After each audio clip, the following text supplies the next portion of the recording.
Hello everyone. We have Mrs. Priyanka Sharma with us today, a beautiful, confident, dynamic lady in her early 30s. She was diagnosed with breast cancer almost a year back. She had a strong family history of breast cancer.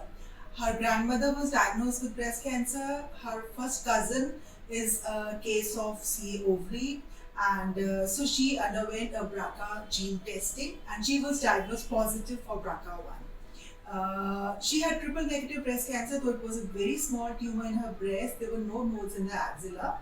And initially, she underwent neoadjuvant chemotherapy, and followed by a decision was made to undergo risk reducing surgery. So, she underwent bilateral mastectomy with the sentinel lymph node biopsy in the left breast and bilateral salpingo-oophorectomy.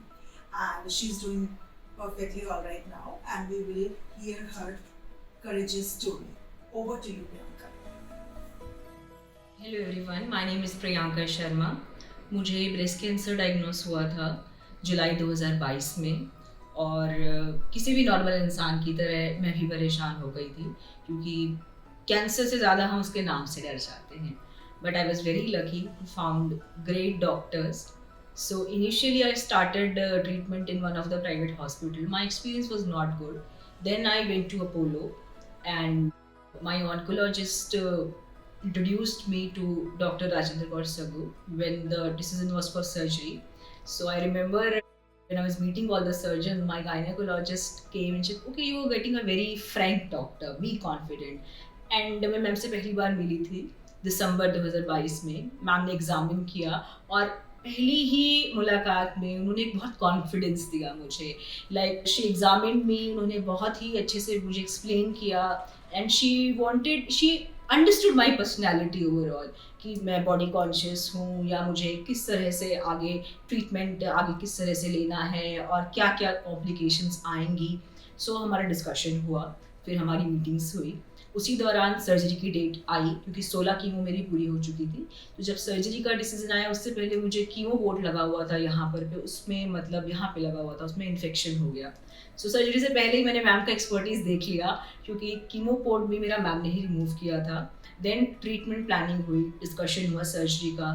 So as a female she understood me, she wanted me to get a reconstruction. उन्होंने मुझे समझाया, even last day of surgery से पहले भी मुझे याद है, she was like कि think about the decision, you know you're a very beautiful person, you are very young at this age, and काफी उन्होंने pros and cons समझाए, but I was little rigid on the bilateral mastectomy part because I didn't want to go through the same agony again and again.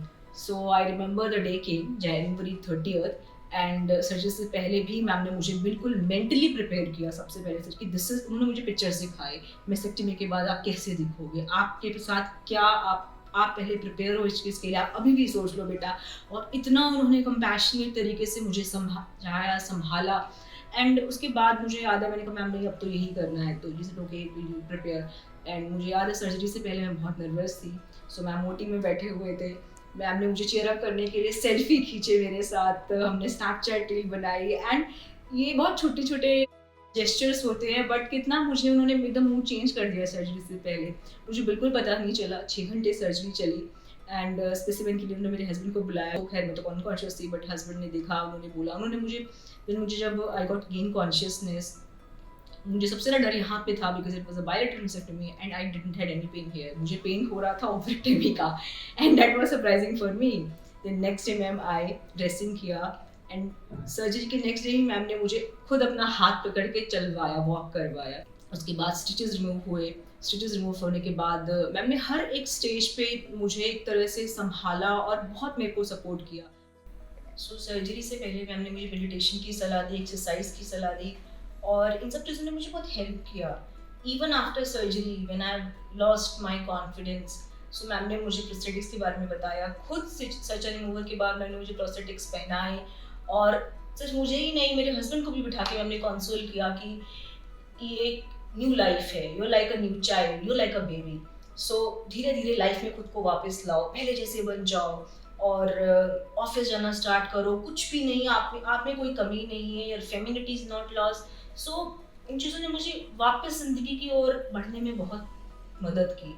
और ma'am का है कि ma'am हमेशा encouraging भी रहती हैं। मुझे याद है मैं कभी भी फॉलोअप के लिए जाती थी तो शी यूज्ड टू कॉम्प्लीमेंट, अच्छे लग रहे हो, यू नो। कभी वो चूकती नहीं थी कॉम्प्लीमेंट देने से, या आपको आपका मोराल बूस्ट करने से, या आपकी स्ट्रॉन्ग चॉइस के लिए आपको अप्रिशिएट करने से। वो हमेशा एक आपको as a guide, as a friend, as a family member help और सपोर्ट करती आई। इतनी बड़ी सर्जरी, मुझे बहुत डर लगता था सर्जरी से, बट इस तरह से मैम ने मेरी सर्जरी कर दी है। एंड आज की डेट में भी मेरी सर्जरी को 3-4 महीने हो चुके हैं। I am living a healthy life. There were 70 sutures, 70 टाँकों के बाद भी किसी टाँके में कोई तरह का इन्फेक्शन नहीं आया, किसी तरह की कोई प्रॉब्लम नहीं हुई, स्कार में कोई प्रॉब्लम नहीं हुई। So this is the expertise she carries. And सबसे बड़ी बात है, as a female it was very easy for me to find a counselor in her because she understood me at every point. Surgery से पहले, surgery के बाद, even आज भी she introduce me to her support group. उन्होंने सबसे पहले मुझे सपोर्ट ग्रुप में इनवाइट किया जनवरी में। मैं सारी लेडीज से मिली, मुझे बहुत हिम्मत मिली, और उसके बाद मैम का और मेरा एक बॉन्ड बन गया है। Even today we are in touch and it's always you know I am blessed to find her as a surgeon. I'll recommend every, you know, if anyone has breast cancer, she would visit Dr. Rajni Kaur Saboo once because she'll change her life. Her attitude towards the disease is very positive. Thank you. I recommend my doctor to everyone because she understands not only the disease but the personality of the patients and helps in rehabilitation as well. So I'm blessed to find her. I'm proud of you and keep on inspiring me so much. I'm glad she's fine today.